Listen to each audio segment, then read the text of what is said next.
get through our meeting today. And so we'll ask for a few questions after your presentation, but that's kind of how we'll work through that. And before I even start on the presentations, I want to ask the committee if there's any bill introductions from anyone in the crowd or in our committee. Seeing none, we'll continue with the first presentation today. It's from Kansas Wesleyan Regenerative Farming, Alex Hurla and Alan Smith. Please make sure your blue button's on and that you identify yourself for those folks online. Go ahead.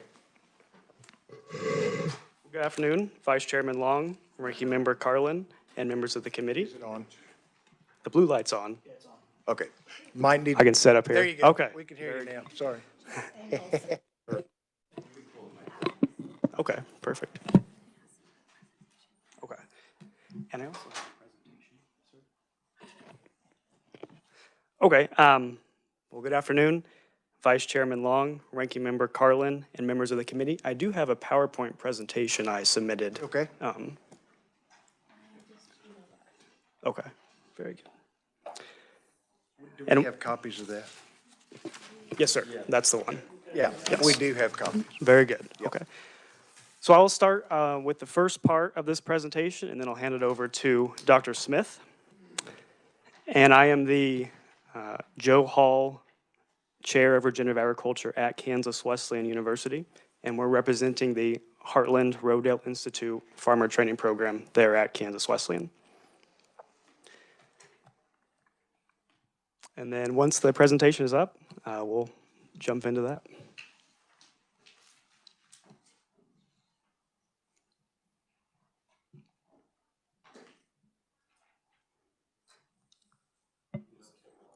That's right.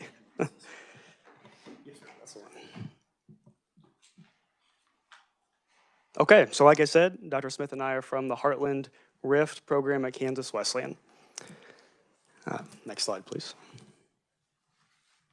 And so as a farmer training program rooted in regenerative agriculture, we need to define our terms. And so the Noble Institute out of Oklahoma defines it as a process of restoring degraded soils using management practices that you might be familiar with. No-till, adaptive grazing with livestock, limited or no use of pesticides or synthetic fertilizers, all to improve soil health that then goes on to make healthier food in a healthier community.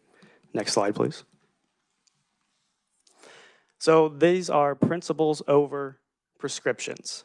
This gives farmers the freedom to use things like armoring the soil, making sure that there are plants always in a field to prevent erosion, keeping livestock on the field to add nutrients through manure, and increasing crop rotation through plant diversity. Next slide, please. And so it's a cutting edge type of farming. As you can see, big players in agriculture such as Archer Daniels Midland, Cargill, JBS are investing millions of dollars in this type of farming. Next slide, please. But it's also very traditional. Will Harris's farm in Georgia, as we'll talk about in a minute, has the slogan, radically traditional farming. And in 1903, A.H. Sanderson at K-State, when it was Kansas State Agricultural College, did his senior thesis on crop rotation, a hallmark of regenerative agriculture. Next slide, please. It's very traditional. In fact, it goes back thousands of years, these concepts, to the Romans even. But that chain has been broken for the most part in the sense that we have these resources that have been lost over the past couple generations. Next slide, please. And so this program at Kansas Wesleyan, thank you, at Kansas Wesleyan University is an 8-month, 12-credit-hour certificate in regenerative agriculture.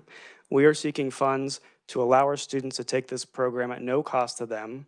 We'll provide housing, and we'll provide a $300 weekly stipend for students so that they have no barriers once they want to enter the agricultural field. It's also accredited by the Higher Learning Commission, and the first cohort will start this March. Next slide, please. Actually, I got that. So it is the Rodale Institute Farmer Training Program, the Heartland version we're calling it. And Rodale is out of Pennsylvania, and they are a leader in this movement. And they want to move these farmer training programs that they have in Pennsylvania across the country, and they selected Kansas as the first site. So in 2023, I went through the veteran farmer training program, only for veterans, and there I am, front row, third from the right. And next to me is Andrew Hall, who is also an instructor at Kansas Wesleyan. And so in this idea of regenerative, it's a very theological term. It's bringing something back to life, bringing soil back to life. And that can go into culture, into society. For example, I worked for a farm northeast of Manhattan in Onega, and there was a pasture called the Brenner pasture. Well, why was it the Brenner pasture? It was bought from a gentleman who died years ago named Brenner. And there's a story there, and this is part of what this program is. It's remembering these stories that go with our rural communities. And so there will be 12 classes in the certificate program. They range from animal science to soil science, entomology, pest management, all things students will need once they graduate and start their own farms or work for a farm. And so some aspects of this program include having livestock. This is beef country. We need to have livestock if we're going to have farms in Kansas. And so we'll have beef cattle, meat sheep, meat chickens, things like that. And then we'll also have field crops. This is also the breadbasket of America. So we'll have our wheat, barley, sorghum, and then a market garden to provide produce for our farmers markets in the area. We'll also tour Kansas farms who are already doing regenerative agriculture, so we can show our students that this is being done and build relationships so once they graduate, they can move on to work for one of those farms. And it'll supplement what we can't teach. For example, we won't have hogs on the farm, but we can show our students farms who are doing a lot of things with hogs. And so what are the outcomes? Well, the paramount outcome is to train new farmers in regenerative agriculture, but also down the road to help students who have land and are farming conventionally transition to regenerative. And then, of course, to help students know what it means to farm in a place.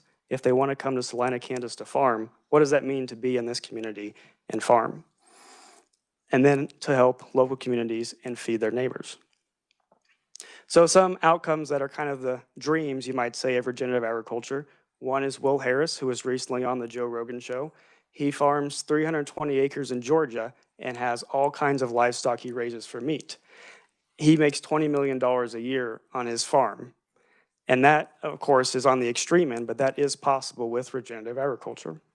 Another example is JM Fortier in Canada. He's making $100,000 CAD on 1.5 acres of cultivated land. He has it down to the inch of what he's planting and has it planned out every year what crop is going in each season. He has a direct-to-consumer model, and this is also an example of what regenerative agriculture can be. And next, a graduate who went through the Veteran Farmer Training Program with me is Julie Boughton, and she went through the program in Pennsylvania and is now farming in Colorado. And she has diversified vegetables and flowers and had 30 customers her first year and had over 30 consistent customers and over 60 customers total. If she's in Colorado, she's right next door to us, and it would make more sense for her to come to a program in Kansas. And so another example of what we want to do with our outcomes is transition farmers who would like to go into regenerative agriculture. And so one of the things they need to know going into it is there is a 60% decrease in profit over those first 3 years due to lower crop yield and buying more seed. However, if they have the resources to get through those first 3 years and achieve a steady state, there's a 70 to 120% profit, and their return on investment is 10 to 15. And with that as well, when I was in the Marine Corps, on the rifle range, we talked about aim small, miss small. So you don't want to transition the whole farm all at once. You want to take small sections and transition each at a time so you're not throwing everything away all at once if something were to fail. So here's an example that shows those first 3 years, you take a hit if you're transitioning, but after that, especially if you integrate livestock on that top line, you can be more profitable by up to 120%. And then there are resources out there to help farmers transition, and we will help our students get in touch with those resources, especially to get through those first 3 years. And finally, this is a Kansas First program. 90% of our food that we eat here in Kansas comes from out of state. And this creates a weak and less resilient food system. I was stationed in California. I like people out there, but I'm a 7th generation Kansan, and I don't want to eat food from California. I want to eat food that was grown by my neighbors here in Kansas. And so As William Allen White said, when anything is going to happen in this country, it happens first in Kansas. And we have the opportunity to be leaders in regenerative agriculture, which is where agriculture is moving. And Kansas can be the first at that.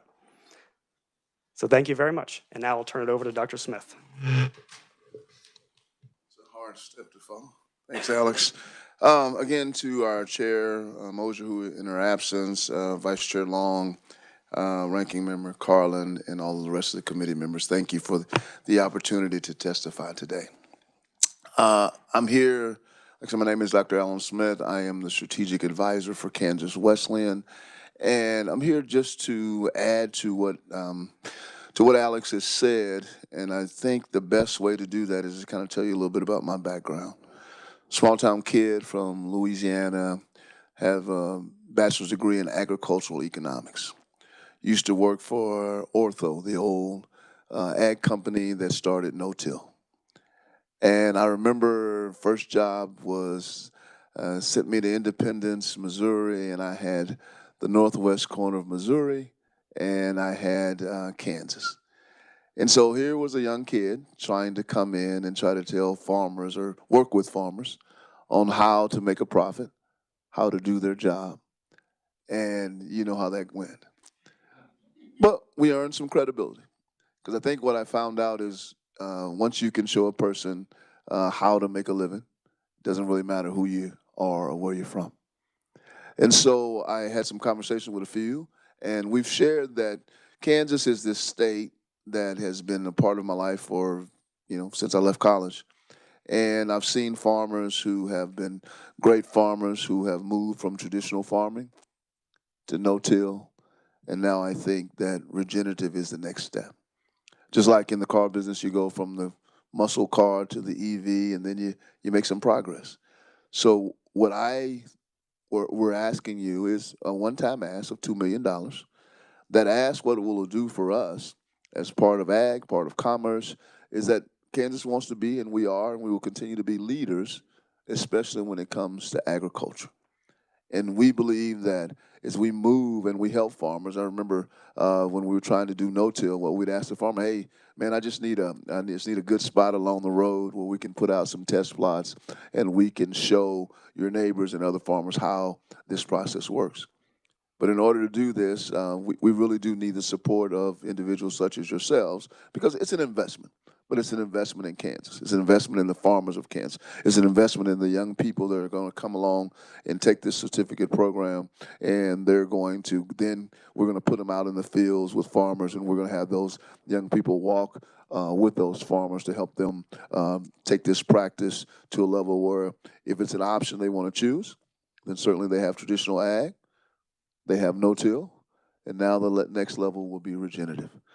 We believe this, we say about regenerative, it's an opportunity to have healthy soil, to have literally healthy food, then an opportunity to have healthy people. Because a large part of who we are is what we eat. And so again, we believe that this is the next step in agriculture.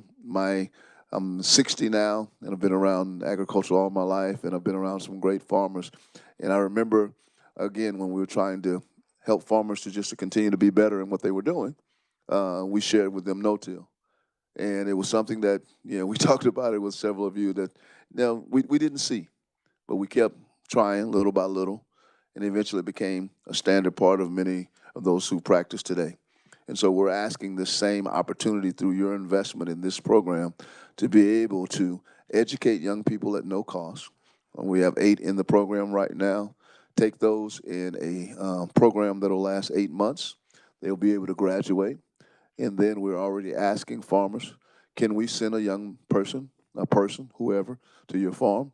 Would you be willing to allow them to have a small section to work with to be able to demonstrate how regenerative agriculture can produce just as great as other programs that they've done in agriculture, be profitable, be able to be sustainable, to be able to be a tool that they would choose to farm by. So one-time ask, a $2 million ask. It will be used to be able to, one, invest in Kansas, and invest in those who will be learning this practice that will be applied in Kansas. I think more than anything else, I didn't ever think that I would be living. I was sharing over lunch in Kansas from Louisiana, but I've spent the last, since I graduated, years of my life, probably 30 plus years in the state of Kansas. And I had a young person ask me, "Are you ever going to move back to Louisiana?" I said, "No, I think I like it where I'm at." He said, "How could you like it?" I said, "Listen, it's been a great opportunity for me to go into a community and make a difference." And I think Kansas, that's who we are. I think we're difference makers. I think this program will do that for us because it's being talked about in a few segments of the country. But I think when you take the breadbasket of America and you take how we produce and who we produce for and the amounts that we produce, and then we're farming in a new way, I think it's going to cause many to ask, let's see what they're doing in Kansas. They're producing quality food, and they have a quality program, and it's profitable. So we thank you for the opportunity to testify. We thank you for the consideration of our program. It is a 1-year, 2-year ask. It'll invest in Kansas. It'll invest in young people in Kansas, and ultimately it'll allow us to take forward a practice that we think at some point will be a standard in how we produce food and agriculture. Thank you very much. Thank you, Alan. Thank you, Alex, for being here today. We appreciate both of you being here. Committee, do you have any, we can ask a question or two, if you'll stand for a question or two. Representative Carlin. Thank you. I don't have my little microphone thing. I'm just looking at your presentation, Alex, right? Alex. Yes, ma'am. Alex. I'm pretty familiar with these things, but I don't know what armor the soil is. Please tell me. Sure. So armor the soil means you always want to have a crop covering the soil. If you have bare soil, you're losing those nutrients, the life in the soil's dying. And so by covering it up, you keep life in there and keep moisture in the soil. And I knew that technique, but I didn't know that term. I just have to say, in this presentation, I had an ag dinner several years ago, and I've been on tours to see these things in action all over the state. But I was having dinner, and we were talking about no-till farming, and everybody was kind of interested, and someone at my table said, "If it don't blow, it won't grow." So I know what you're up against, and I tried, but I didn't get anywhere with him that night. So thank you so much. Representative Bloom. Mr. Chairman, good afternoon. When I was a kid, everybody summer fallowed, but they didn't cover it. It was like, but I mean, every third year it had to be. And what I've seen of these programs are very labor intensive, and most of them don't last. People get sick and they don't work, and they can't feed very many people. How is yours different, and what percentage of your farmers make it? It's a very good question. That's one thing we're up against, but we have the partnership of the Rodale Institute, who's already been doing a farmer training program for 10 years, and we have their backing, and they have, I don't know the percentage, but a good number of farmers who make it out of that program and start their own farm. So using my cohort as an example, we had about 12 students graduate, and each one of them are in agriculture to some capacity. And so when it comes to feeding the world, it's kind of something we're looking at. How do you make this and replicate it? Will Harris is on 5,000 acres or so, and he's using regenerative practices. Gabe Brown's in South Dakota, he's on 5,000 acres. He's making it work. These things, if we invest in them and use these practices, they not only increase soil health, which makes healthier food, they can feed the local communities. But it's localized more than feeding everyone outside of where we're at. Well, I certainly hope it works for you. Thank you, because I think everything is probably not for everybody, but I think it has its place, and we're hoping that it will have its place in Kansas, right? Okay, we have time for one more question. Representative Rogers. Thank you, Mr. Chair. Thanks for being here. It's kind of a two-part really quickly. How many of these, is this the first one in the country doing something like this, offering this certificate? And what's the relationship with the Land Institute there in Salina? So the Rodale Institute has their farmer training program, but this is the first one for college credit, and they want to invest in Kansas. And with the Land Institute, we're using Dr. Wes Jackson's private land that butts up to the Land Institute, and we're building a relationship with them to help grow Kernza. Thank you, Mr. Chairman. Okay, Alan and Alex, thank you for being here today. Appreciate your time. Committee will go on to our next presentation from BioNexus KC. We'll be listening to Melissa Roberts Chapman. Welcome to committee. Thank you very much, Mr. Vice Chairman, and thank you all for your time and attention today. My name is Melissa Roberts Chapman. I'm a Kansas native, also currently biomanufacturing another Kansan. So if I sound like I'm panting, forgive me because he's up in my diaphragm today. So I'm here to talk to you a little bit about the work that we're doing at the KC BioHub, which is a regional consortium of more than 125 different organizations. And I would say the critical mass of our consortium stretches from Manhattan and McPherson, Kansas, across the rest of the region, though there are opportunities to include folks broadly across the state in our work. What we're trying to do is create an ecosystem that is one of the globally leading places to create and grow a specific kind of biotech companies called biologics.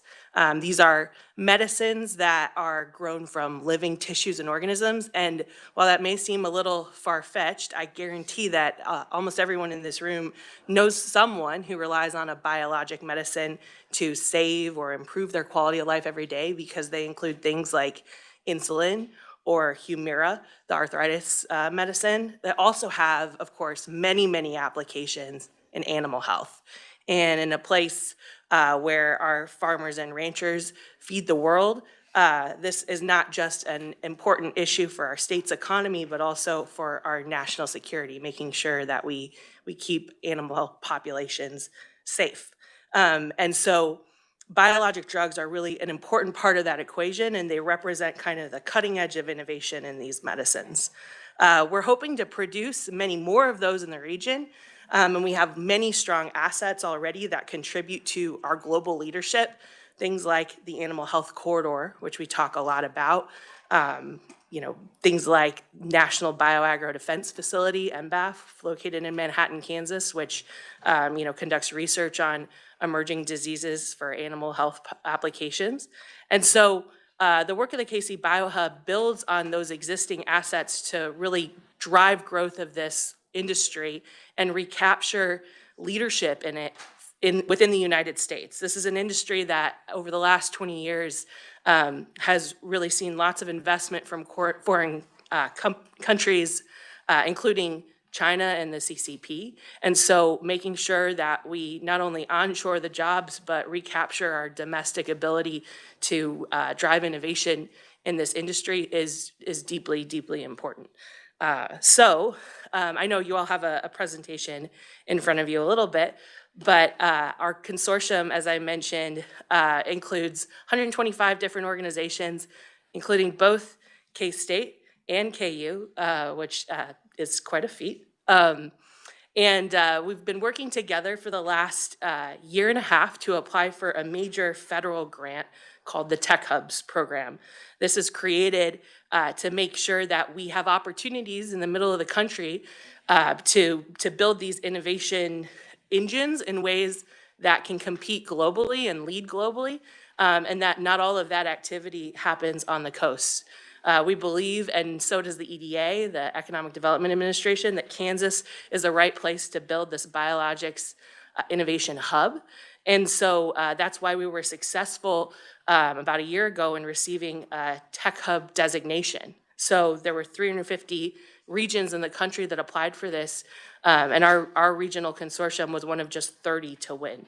So we've already kind of made a big cut in progress, and as we continue to move forward, we'll be applying for federal funding that can total up to $150 million per award. And so our request of the budget is that we receive a $2 million budget allocation that can serve as leverage on that application. It's something that we didn't have when we applied last year, and that's a big part of the feedback that we got about why our application wasn't yet successful. We were up against other states that had put many hundreds of millions of dollars up. And so we explained that, our budget situation in Kansas is quite different.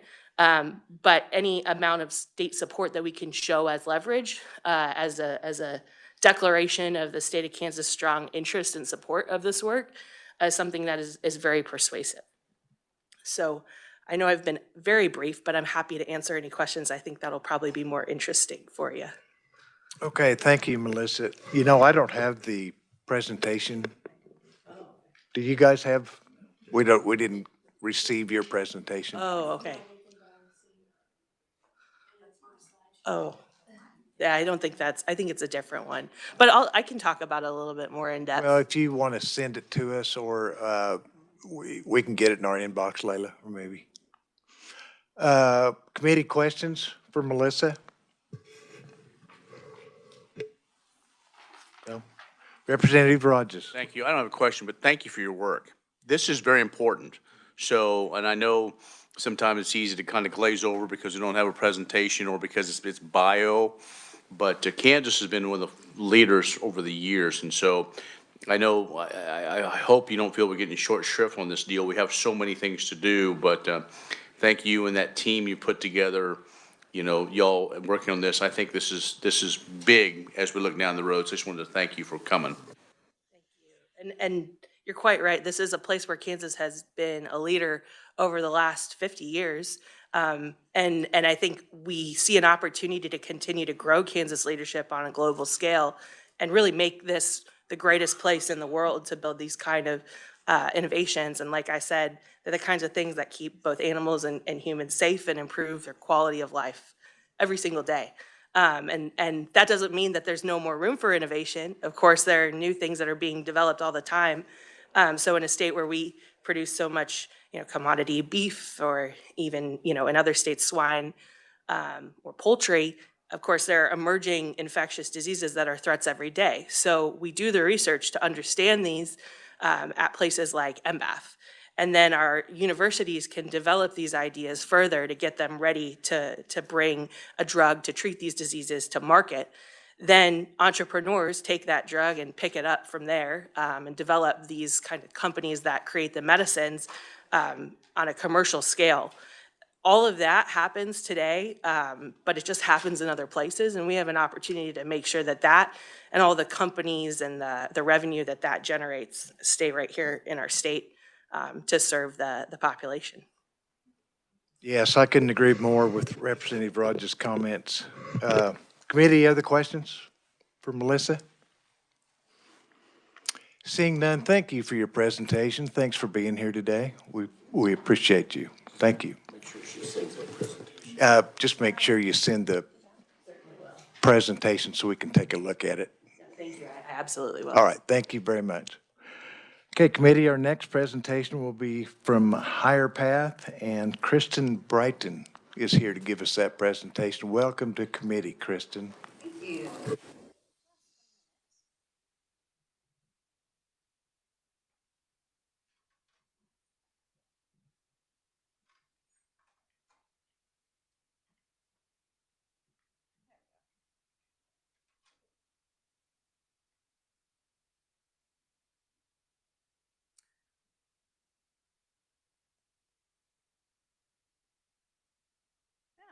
Perfect.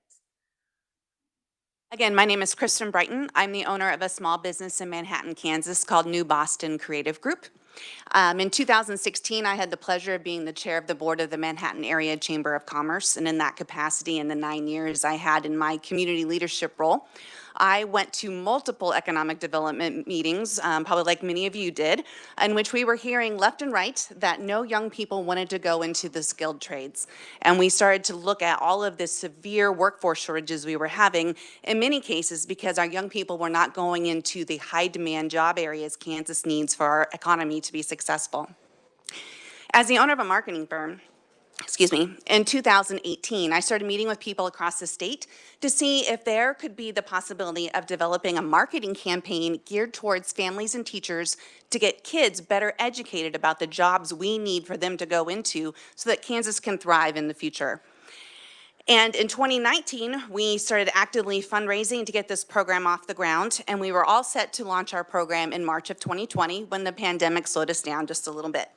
But we were able to develop our program, and we launched it in 2021. Ultimately, the goal of our program is to get kids introduced to the high-demand jobs we need and to keep them here in Kansas after they finish their post-secondary training, or their high school training, I should say.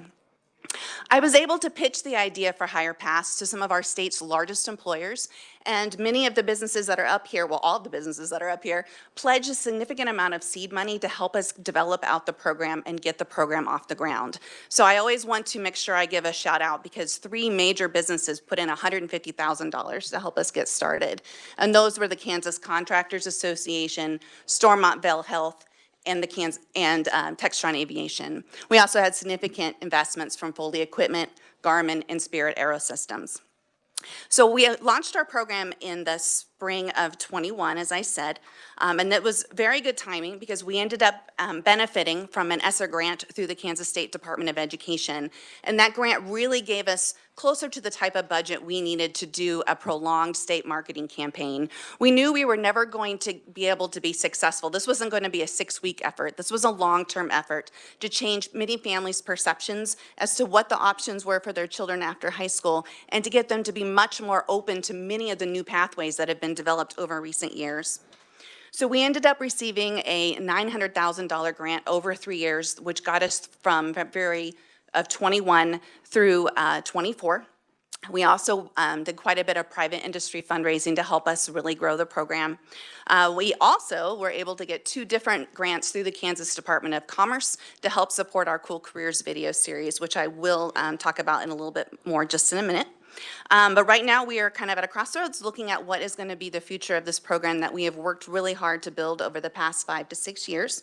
Last year we went through the entire appropriations process. This committee actually voted to affirm and continue keeping our budget ask in the process. We went all the way through, clear to the very end, when at the end of the session, the governor ended up line item vetoing us because they decided to instead give us a $1 million grant from leftover ESSER funds, which was wonderful. It allowed us to do a lot of new things, and I'll talk here in a minute about how that one-time infusion allowed us to really expand our program.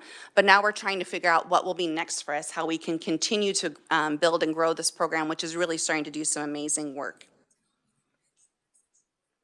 And just to further reemphasize the fact that this program is very much a public-private partnership, these are some of the private businesses and organizations in our state, from the Kansas Hospital Association through Midwest Energy, several different organizations who contributed a financial cash sponsorship of our program last year.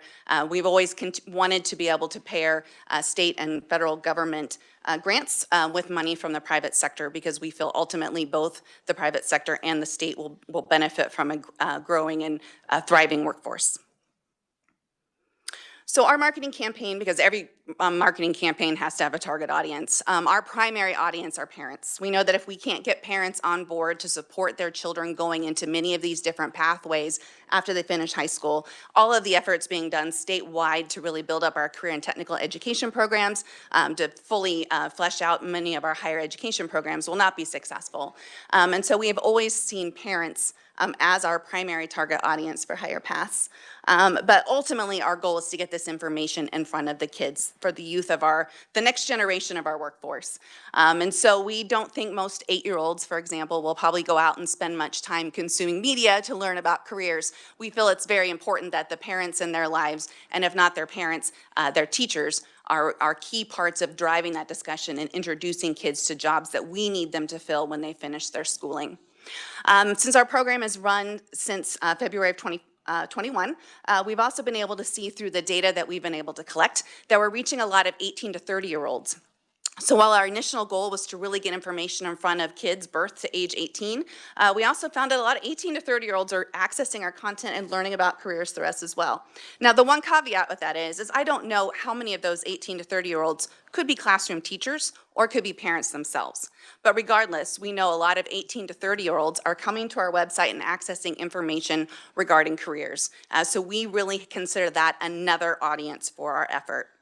Geographically, Higher Pass is a statewide marketing effort that we spend money throughout the state to try to connect our key target audiences to our content.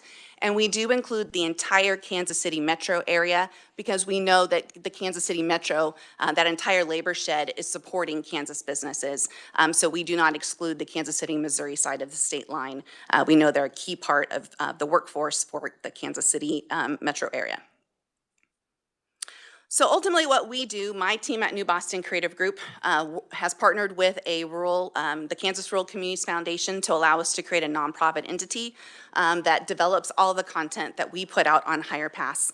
So we have built a huge library of career information on higherpass.com. And we use 5 different social media channels to reach those different target audiences and get this information about careers in front of our youth, their parents, and their teachers. So over the last 4 years, we have built a huge library of content, and we have supported that effort through different marketing tools, including billboards, television, radio, commercials, and we've even started a partnership with the PBS affiliates in our state, which run our programming on PBS television as well. So we're really doing everything we can to get our information in front of young people. With our new grant that really didn't fully start until last September, we've also had some money to be able to support initiatives for partnerships and doing more outreach and conferences. And so in a minute, I will show you all the different partnerships with different youth-related organizations that we're working with to help get our information in front of the kiddos that they serve. So Higher Pass has 3 key messages. The first is we like to say that we are post-secondary track agnostic. We are supporting all different ways that people can learn careers. We often talk about the fact that it really is not about whether you go to a 2-year or a 4-year school. It's ultimately, or an apprenticeship or a post-secondary education track. What we like to talk about is the fact that you can learn career skills through on-the-job training, through apprenticeships, through technical colleges, through community colleges, through 4-year colleges, and all of the combinations in between. We also talk about the fact that you can earn a well-paying, in-demand career without first earning a college degree. A lot of the businesses who've been very involved in Higher Pass offer employee tuition reimbursement programs. So people who get in as an entry-level employee often can continue to work on their education. And I've met many people over these 4 or 5 years now who now have bachelor's degrees, master's degrees, and even PhDs that their employer helped them pay for. So they were able to continue to grow and build their career skills once they were in the workforce without having to take on student loan debt. And lastly, we're trying to take head on the stigma that's still in many families so that their child does something other than go to a 4-year institution, that they're somehow doing something less than their peer who is going on to some sort of 4-year school. I like to say that the kid who goes in to learn a skill from an apprenticeship can be just as successful as the kid who goes to Harvard. There's a lot of other variables that come into play. So Higher Paths has divided the Kansas economy into 12 primary sectors, looking at our biggest sectors, including aviation and agriculture and animal health. But you'll see we really hit all of the different parts of our economy, including transportation technology, public service, and so forth. So my team at New Boston Creative Group is a team of marketing professionals. So I have graphic designers, videographers, writers, and our team is constantly putting together content for our target audiences to educate them about career opportunities here in the state of Kansas. And so we've come a long ways. We have told stories of many people as to how they've learned about their career, got the training they need, and launched that career. We've promoted efforts such as the Kansas Promise Scholarship. I don't like seeing that low battery thing. Could you get my thingy? And we are constantly putting information out into the world to help teachers and parents introduce kids to careers. In the main pocket. Probably the most important part of what we do is our Cool Careers video series. And this is a series of 5 to 10 minute videos that introduce kids to high demand careers here in the state of Kansas.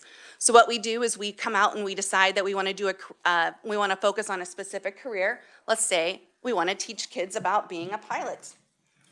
And we go out and we find someone who employs pilots. And we say, will you help us make a video to introduce kids about this profession? Then we, thank you. Then we find a kid in that part of the state who is the host of the episode. We go out and we spend a couple days in the field working with a professional, and the kid interviews the professional and they learn about what they do. And then we put the whole thing together into a short video that parents and teachers can show those kids. These are the same videos that we have put together as 30-minute episodes and are running on PBS as well. I like to point out the fact that it still has that little battery thing going. I don't know why.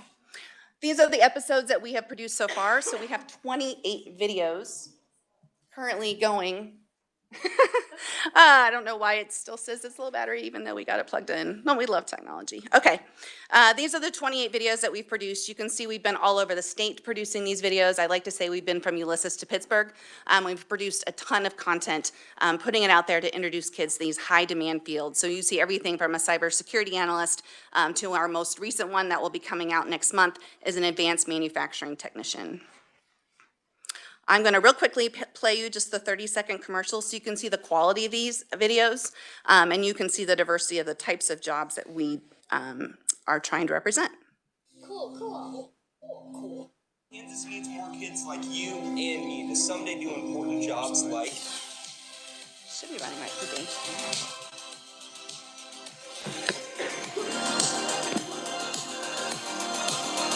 That is cool.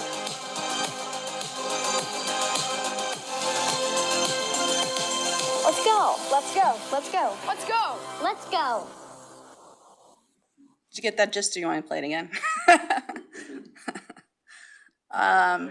Play it again? All right, let's see if this solved the problem. Cool. Did that help? Kansas needs more kids like you and me to someday do important jobs like...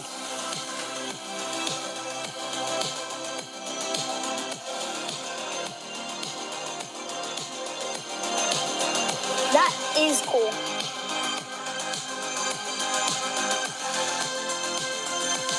Let's go. Let's go. Let's go. Let's go. Let's go. As you can see, we have a huge library. I think you get the sense of the diversity of different types of industries that we have tried to include in the series, and we have a long list of videos we want to produce in the future. Just real quickly, because I honestly do not know why this computer decided that it needs to have a low battery warning on me today. Our grant has allowed us to add Spanish captions to all these videos, so they're available with those Spanish translations. We've been able to create student worksheets so that teachers can actually put something in front of the students to give them some accountability, so that students have something they can fill out and turn in to show that they watched the video if it was a homework assignment or if the teacher decided to assign it in their spare time. We have been able to put up new billboards this fall with our most current grant to really try to get awareness of our video series. And then, like I said, we started this partnership with the PBS networks this year. We've also been able to do some refreshments and expansions on our website. We've been able to introduce short videos, which are very popular. We cannot spend, obviously, state and federal money on TikTok right now, given all of the controversy there. But we really have been plugging into the short video world because that's where the kids are through YouTube and Instagram Reels. And then we've been able to use our media budget to really try to push that out and get it in front of more people and to continue to develop more content. We are branching into doing live events this year because we had a lot of requests. People are constantly asking me, can you come out to my school and can you come and talk about all the things that you're doing? There's only one of me and there's a lot of public schools in the state of Kansas. So we're building a toolkit to help local chambers of commerce and educational institutions host what we're calling a career hunt in their own community so that kids, thank you, so that kids can learn about careers in their part of the state. And so we are piloting those first of those events this spring with one in Manhattan and one in Hayes. And then along the way, we'll be building a toolkit that we hope to promote through the Chambers of Commerce statewide to hope we can inspire some other states to host similar events in their part of the state. In my fluster there a little bit to try to get my computer issues solved, I failed to bring up the point that we really try to emphasize why middle school is really important in career exploration. We want to get kids between 4th and 8th grade to start thinking about careers now so that they don't wait till they're juniors and seniors in high school and lose out on all the opportunities to take career and technical education courses while they're in high school. So all those courses that we've been able to build up through that investment by the legislature with SB 155, we want to make sure sure that kids are aware of those, they're excited and starting to take things as soon as they're available to them in their educational journey so that they can maximize as many of those classes while they're still in high school as possible. So by educating them, again, to start thinking about it as 7th and 8th graders especially, we hope we can get more kids to take advantage of those later on. We are also partnering with the Department of Commerce's Office of Registered Apprenticeship to create a series of videos for kids, for young adults, and for employers to better explain what apprenticeships are and all the different new tools that have been developed to help businesses start them, and, so that we can try to get more people participating in registered apprenticeships. And so we're very excited those will be completed between now and June, and I think those are going to be useful tools. And the cool thing is this is a partnership between the Office of Registered Apprenticeship and HirePass, and both entities are going to be using those videos to try to get that information out into the world. So I wanted to spend a few minutes talking about outcomes, because last year when I was up here, I was getting asked a lot about outcomes. And it's a little bit difficult to measure, but I've got some pretty cool data to show you. So again, our program started running February 1st of 2021, so we're just about ready to celebrate our 4th anniversary. When we got started with our program, I don't want to give that away, we did a baseline study that the Kansas State Department of Education helped us do. We wanted to survey parents about their biases for and against different types of post-secondary options, as well as 10 high-demand jobs we have here in the state of Kansas. So we put out a survey that went through all of the USDs in the state, and 19,000 parents took the survey in 2019. Gave us some really great baseline data. We were able to repeat that study in the spring of 24, and we found some really pretty exciting results. So I want to share both my numbers as far as who's been consuming HirePass information, as well as the outcome of that 5-year data study. So just to give you a quick rundown, since 2021, we've reached more than 2 million people across our 5 social media channels. We've had approximately 290,000 people access our website 385,000 times. And again, remember, we started at 0 on the first day, so this has been building year over year. And in 2024 alone, when we've been able to produce more videos and invest more money in getting our videos through YouTube in front of more young people and families, we've had over 500,000 people watch our videos this year. So we're pretty proud of that content, because most of that 540,000 has been since September.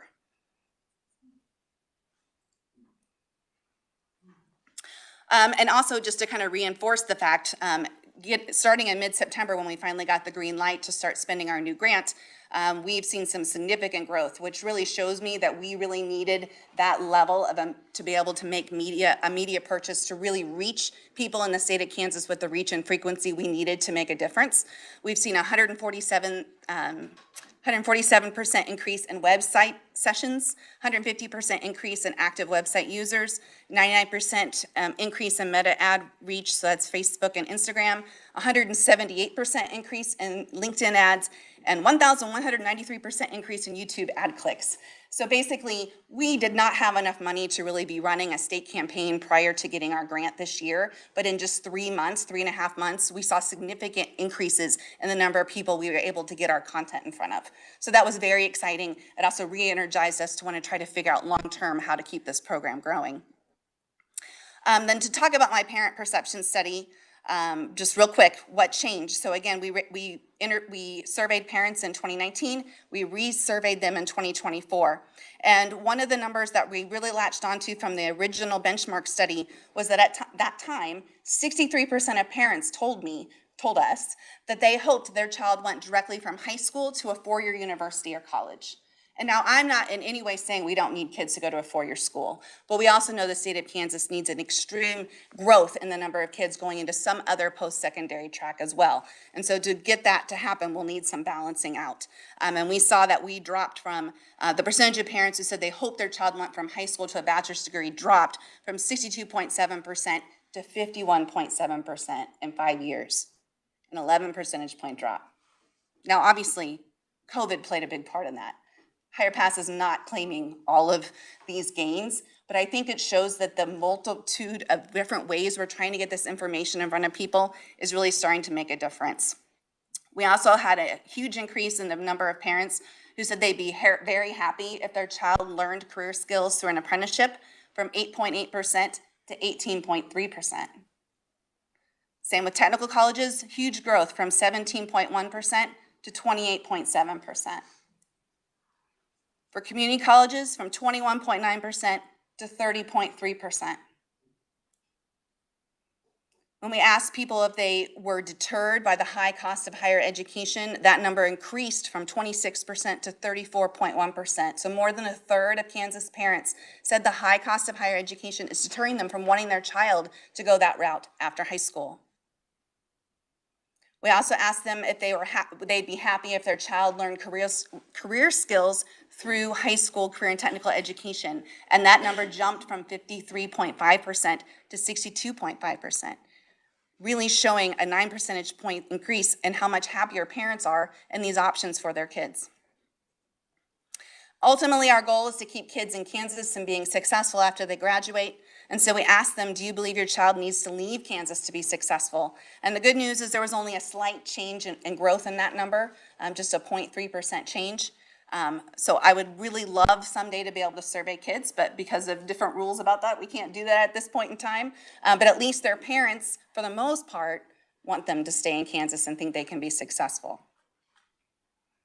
So if you're interested, we have a full 30-page report that really breaks down all of this data, and that can be provided to any of you if you're curious. These were just the highlights in our study, but I think we found that all of the work that's being done to better open people's eyes and make them aware of post-secondary options is starting to make a difference, and we're hoping that Higher Pass has played a part in that. And then just lastly, to kind of wrap things up, I wanted to talk about the fact that with our new grant, we had some funding allocated to develop partnerships and do work with other entities.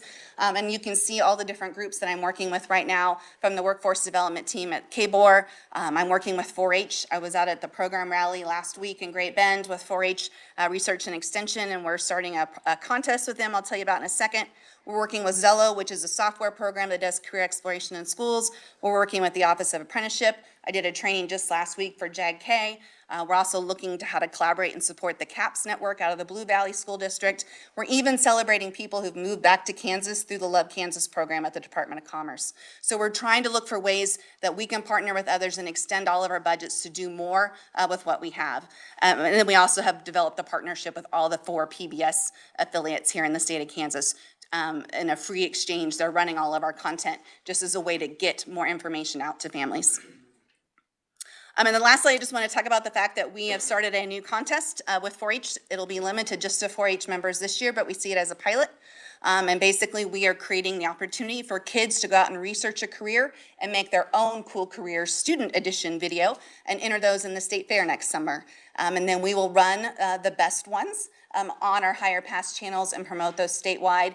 Again, if we work out the kinks and we find this is a good thing and that a lot of kids are interested, we plan to open this up in future years to any young person in the state of Kansas who wants to make a video and enter the contest. People keep asking me if I'm going to come up with some cool cash prize, so I got to figure out a sponsor for that. But I think people are excited and intrigued to see what can happen if we start having student-generated content, which I think is where we're going to go next. And just real quickly to wrap it up, we have aspirations. We want to do more with this program. We've come a long ways. We've fought tooth and nail for funding every single year, but we want to do more. We want to produce more videos and get more advertising so that we can keep getting these videos in front of more families.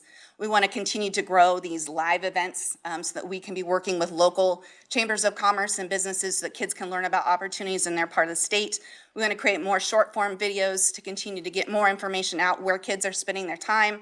We want to, again, create more opportunities for student-generated content. We want to continue to build our content library. And eventually, if this program can get some sustainable funding, we plan to create our own 501c3 to do this effort long-term, not just through a community foundation, but completely on its own. So what we are hoping to ask in our budget request for this year is a $1 million budget to sustain what we've been doing. That's what we were able to get this year through ESSER, and it's really shown us the power and the outcomes we can get with that level of funding.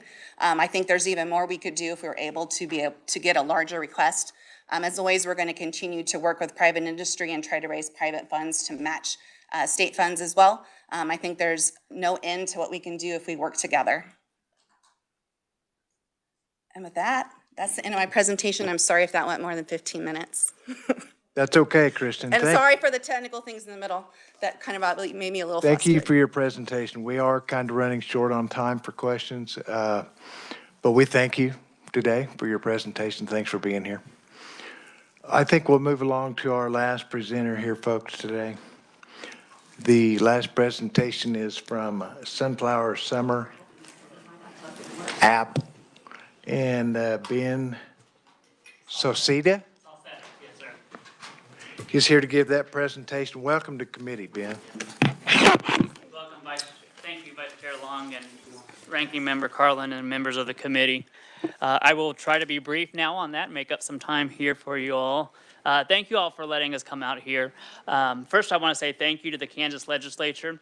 You all, through the work that has been done over the last 4 years, have created a unique, one-of-a-kind in the nation program that is accessible to all families in the state of Kansas, that has produced both an economic impact and a familial strengthening impact, and that is the Sunflower Summer Program.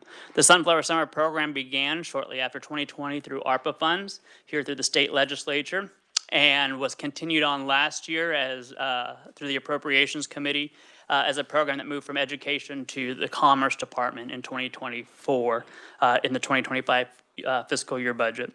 What this program does, Mr. Chair and members, is this allows families who are school age, so K-4 through 12, it does not matter if they're private, public, or homeschool. It allows them and their families members to go to area attractions, museums, institutions of learning for free, and then the state reimburses those attractions up to a $15 stipend per attraction based upon their admission prices. In 2024 alone, this program nearly doubled its impact in terms of both attractions and places that participated, as well as families that participated. In 2024, over 154,000 families in the state of Kansas utilized this app, and over 497,000 tickets were redeemed at various attractions across the entire state. Thus, it has a huge impact, not just on cities, but also in rural areas. On the back of this handout here, you'll see that during this time in 2024, there was 223 attractions that participated, 176 of which were in rural parts of the state, 47 in non-rural communities. As a result of this program here, 20% of respondents to the survey after the program concluded said that they had an overnight stay somewhere in the state of Kansas.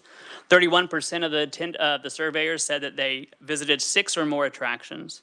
76% purchased meals, 70% purchased gas, 72 made a purchase at an attraction gift shop, averaging about $30 per attraction visit. The point being to this is that not only does this program, in terms of its ability to have an impact on families visiting attractions, it has a return on investment to the state through collection of sales taxes, as well as the transient taxes that take place through this. And another thing that it does is it enhances the family fabric, the strengthening of the family fabric. In order to participate in this attraction, I, as the parent, cannot take my child and just simply drop them off at an attraction, say, hey, have fun, we'll see you in a few hours. It requires the family to be in together, whether it is mother, father, thank you. Whether it's mother or father, or whether it's a guardian, it must be a family unit there of some sort. And so it gives an opportunity for families to really spend time together and participating in the educational opportunities that these families do. Let's see, I'm gonna get this wrong here, I'm sure. When we talk about this program, Kansas, again, is the only state in the nation that has such a program like this. And as Kansas has rolled this out and now is going into their 5th year of funding for this, other states are looking into the state of Kansas to see how they can replicate this sort of a program for their constituents in their states. No other state gives the opportunity for family learning like this. It provides accessibility. This gives families an opportunity to participate in or go to attractions and locations that they might not ever have had an opportunity to go to, whether it's financial barriers or whether it's just simply lack of awareness. This program here now enhances, and it actually advertises for museums that could not do that apart from this. And so if you look on that page, you're going to see a map of Kansas, and you can see that all 4 corners of the state of Kansas have been impacted by this program. and have been touched by this.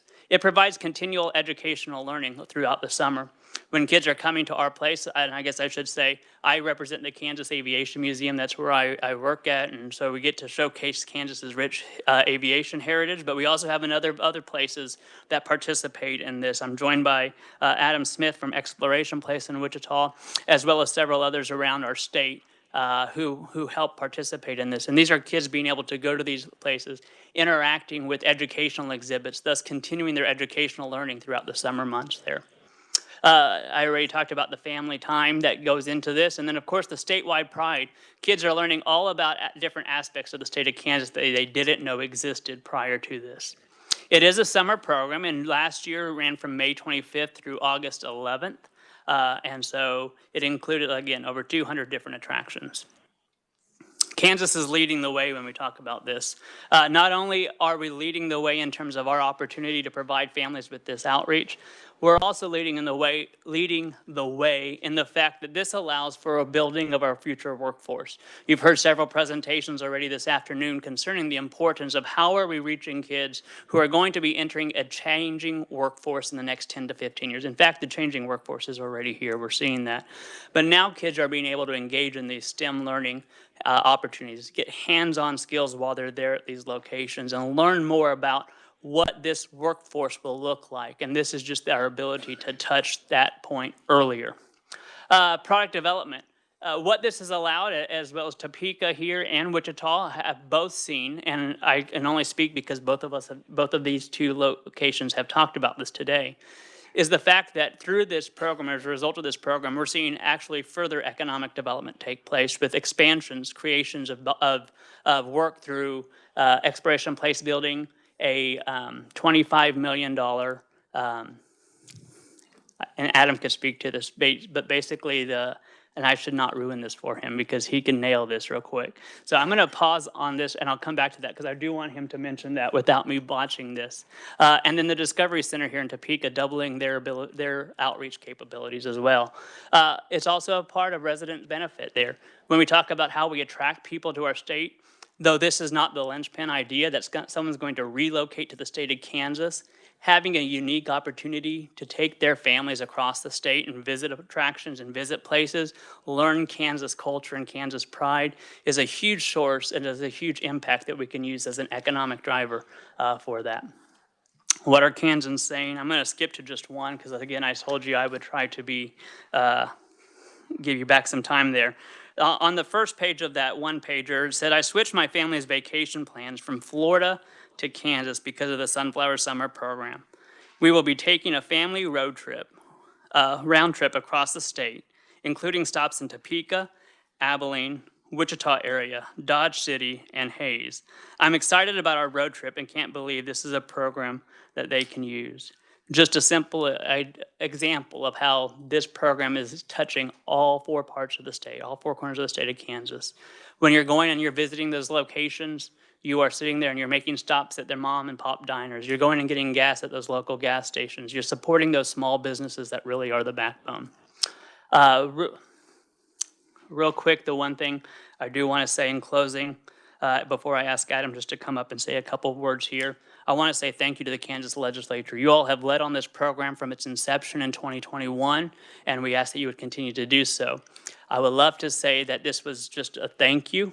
It is a thank you, but it's also an ask in here, and you've already received several, and I'm sure you'll receive several more as you all go through the budget process.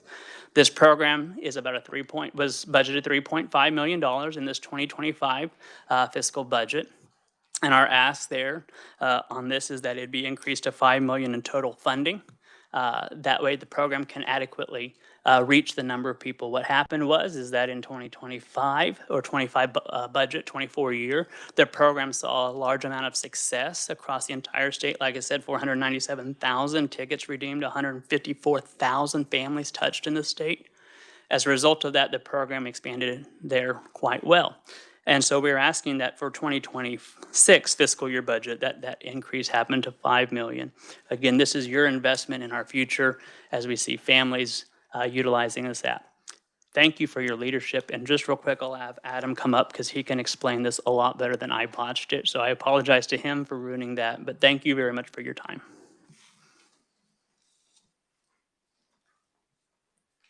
Thank you, Ben. And I'm Adam Smith. I'm the president and CEO at Exploration Place down in Wichita.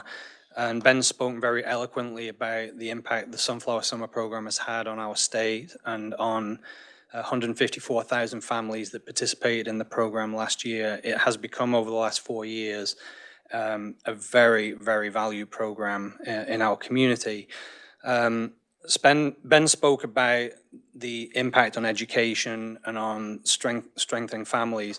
I just wanted to expand a little bit on the economic impact so that you understand that the investment that the state is making is creating genuine economic impact.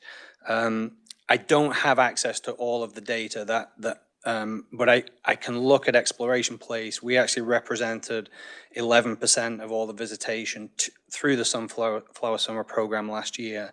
So I was able to do an economic impact study just of the impact on Exploration Place and in the Wichita area through we're just one of more than 220 attractions. And the economic impact that we had was $2.35 million. If I extrapolate that across the whole program, across the whole state, that means that the Sunflower Summer Program is returning about $32 million of economic impact to the state. And as Ben mentioned, that's hotels, restaurants, gas stations, a lot of small community businesses. I think one of the great things about the program is it's very much inward on Kansas. So as you make your deliberations, I did want you to understand it not just as a social program with very important educational and family benefits, but also it's a smart investment. I feel that for every dollar the state's investing to get $6 back in economic impact is pretty good value, I think. Thank you for your time. Thank you. So we've got time for just a few questions. I'm going to ask you a question here, Ben. Last year, how much did you reimburse museums for this program? Yeah, so. Is that this $6 million I'm seeing? Yes, sir. Yes, sir. Okay. And to that part there, we are one of the attractions that received reimbursement. We weren't the disbursement. It runs through the Department of Commerce and Tourism. Right. And so they hold the key to that entire number part there. But yeah, we were one of the recipients, but yes, sorry. Okay. Representative Roth. Thank you, Mr. Vice Chair and Chairman today. What's the color code on the map of the different circles? Sure. So this actually comes from the Sunflower Summer app, which is an app that families could download. It represents the different type of distinctions that these institutions are. So some might be historical museums, some might be science museums, some might be natural ones, like Greater Plains Nature Center. Some would be zoos. So I'm sorry? Parks, yeah. So they just represent the category in which they would fall underneath in that. Yes, sir. Thank you very much, Mr. Chairman. Thank you, sir. Representative Alcala. So I live in Topeka, and I probably have about 800 people on my newsletter list. I sent this out after being bombarded with emails during the Chiefs game. And I didn't get one response. My question was, how many people know about this program or have used this program? So in the 57 district, I think it was 873 I sent out. Not every, I didn't expect it, but I at least expected to get a handful, and I didn't get anything. So how do you do outreach within like my district? Yeah, so each one is different. I can speak to what Wichita does only because that's where I'm from, and so actually Visit Wichita, which is our tourism arm from the city, they sent out, it's not me, they sent out postcards to every household that has children in it outside of a 50-mile radius of Wichita. So every family would have received something from the Wichita market there. Now, each city, each museum, each institution can do their own. Commerce and tourism had things that were advertising. The legislature actually put out some stuff. The governor put out stuff on their social media. And then we have seen a huge uptick in usage there. Again, this was about a 95% increase in attractions. And I want to say it was somewhere around 70% or so increase in number of attendees. So it continues to grow year over year. Just in two attractions alone, they saw visits from 500 out of 600 was it 91 zip codes that the state of Kansas has. So zip codes are utilized, I mean, we can track that data relatively easily to see that zip codes are using that. But it is, again, a point saying, how do we continue to make this program known so that it is used by more?